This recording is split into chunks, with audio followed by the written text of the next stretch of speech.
just to start kind of broadly, can you talk about some concerns that you have with the things that Shahram Hadian is saying? Yes, he is a known Islamophobic, anti-immigrant, anti-refugee speaker nationwide. So he is on what we call the Islamophobic network's radar, and we have known about him since at least 2017 when he came to Sioux Falls for the first time.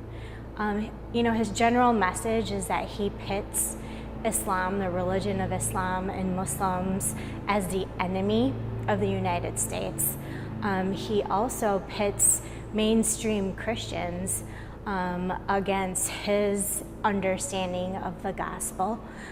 So I believe his message is very anti-Christian as well. He pits folks who believe in interfaith work and pluralism against, being the enemy as well and not truly understanding the gospel according to his interpretation. So it's just really, honestly, it's just full of lies and misinformation and disinformation. And so as we've been tracking these types of speakers and events across the country, we've found that these speakers really do target rural America because there is less information about different religions, different ethnicities, different national origins. Maybe communities don't interact with people who look like me on a daily basis. So it's easy to come into these communities and spread a lot of lies about who we are, what we believe, and what our goals are as being American citizens. Absolutely.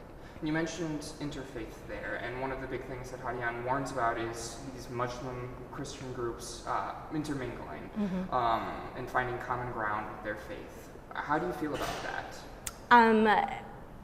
The beauty of pluralism is even through our differences in theology, a common understanding of the love of God that according to the gospel and the Quran, which is the holy book Muslims follow, the general message of that is still pure.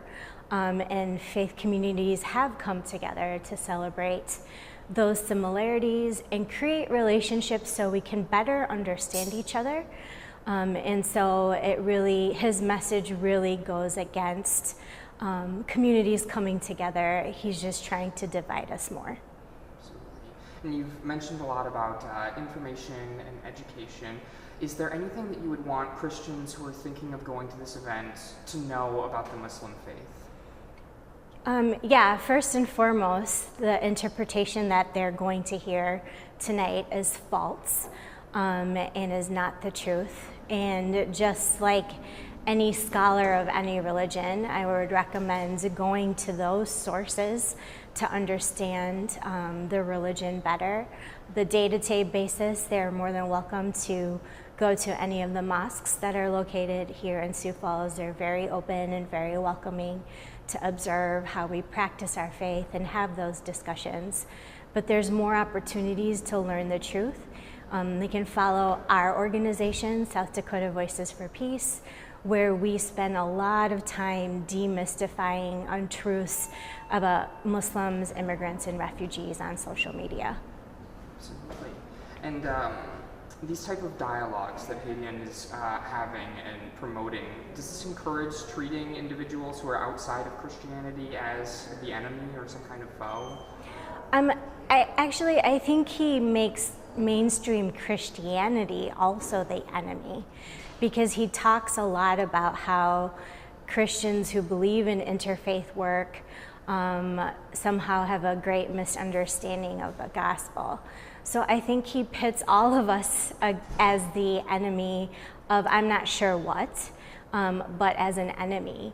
And I think it's really troubling that private organizations such as the South Dakota Military Heritage Alliance would be hosting a speech like this. They're nonprofits, private entities can limit speech.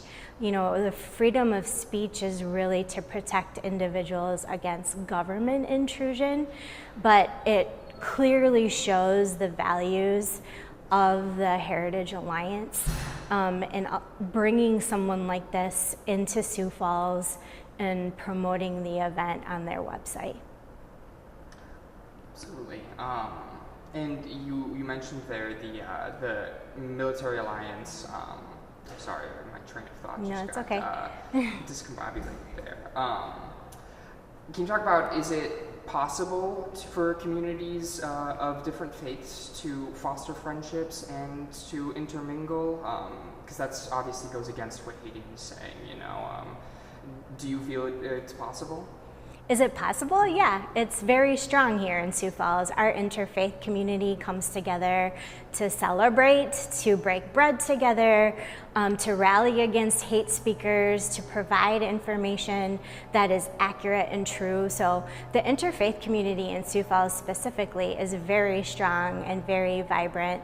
You can see many of them have signed on to our coalition statement, really denouncing both the Heritage Alliance hosting the event here in Sioux Falls, as well as Hadian's Islamophobic and fear-mongering message.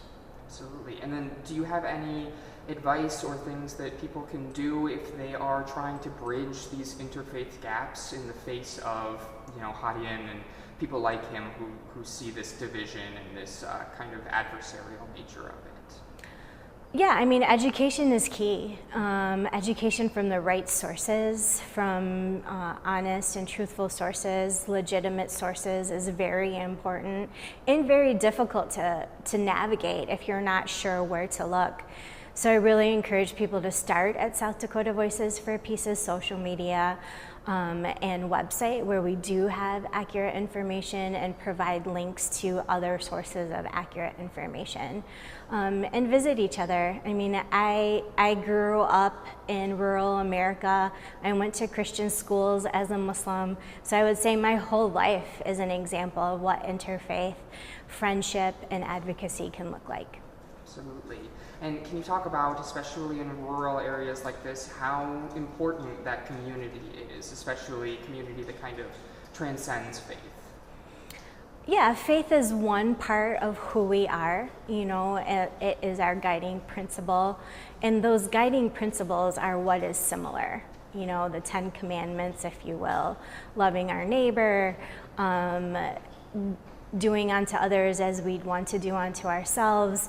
All of those things are commonalities that bring us together and create strong communities. Absolutely. And then my last question is in the face of this misinformation and this kind of angry rhetoric, is there one last thing you would want to tell people if they're just thinking about all of this? Yeah, I think it's really important to understand what are you fearful of. Is it a religion that you don't understand much about? Then please go and take the extra steps to educate yourself. Is it about the people that you're scared of, or that we may look different from what you're used to?